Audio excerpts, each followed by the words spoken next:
I am Alejandro Rodera from Real TV, Spain. How are you? Hi, good to see you. I'm very well. How are you?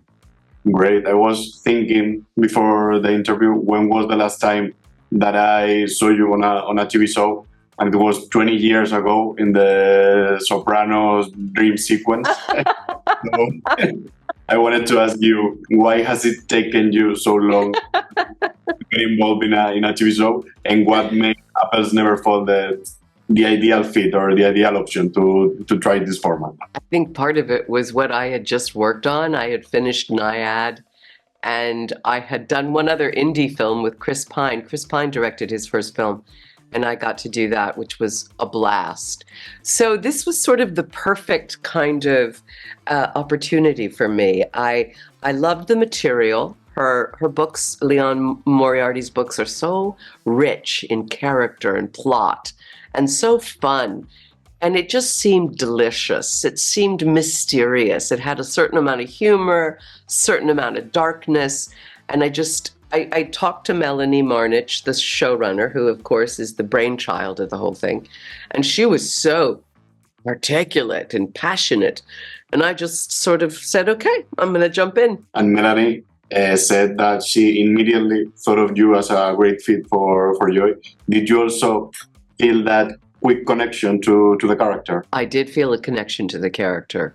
I love standing up for my characters. I love how subjective we get to be in my profession, that we don't have to judge people. We get to just advocate for them and fight for their point of view. So I did. And I'm the youngest of four. I had four children. And the story, I have four children. So there was something that just made such perfect sense to me. Although the issues at hand are different. There's certain familiarities, and I hope other people will feel that too. They'll say, oh yeah, we have that in my family. There's a line, I think it was in the second episode, in which one character says that there is a violence in all of you, referring to the Delaney's. So how was it to build this family, which has so many underlying dynamics with Sam and the rest of the cast? That is a great line, isn't it? Yeah, I know just what you're talking about. It's a good piece of writing there. Well, there is this unexpressed anger and violence and tension within the family, no question. And I don't know, I just felt that each of these characters has their own character arc, and each of them has the reason to have the secrets that they have. And the fact that they are in this competitive tennis world. I was an athlete, my husband was an athlete, and we, raised our kids in the toxic brew of this athletic atmosphere. So it does kind of pump everything up. It was wonderful. And that each character has their own arc. I love that. So it's full of potentiality. And about the tennis part, I've read that they contacted Sam Stosur, who was a top tennis player, and she taught you some tennis. I don't know if you were a part of those lessons, and how do you think that those lessons help not only to play tennis, but also to build the dynamics with the rest of the cast?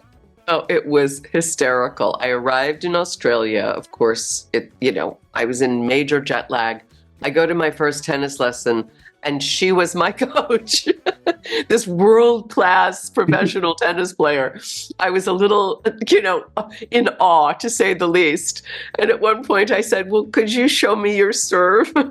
And she, did this magnificent demonstration of a serve. It was all just kind of funny, I have to admit. To me, it was like, wow, okay, I can't believe I'm in this circumstance.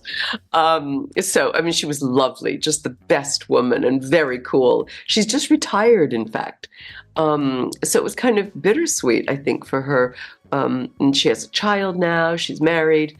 Anyway, it was really cool. And I enjoyed playing the tennis and I enjoyed practicing. And we had a lot of laughs. Thank you so much. We ran out of time, but it was great having you here. Have a really nice day and congrats for the show. Thank you, Alejandro. Thank you very much.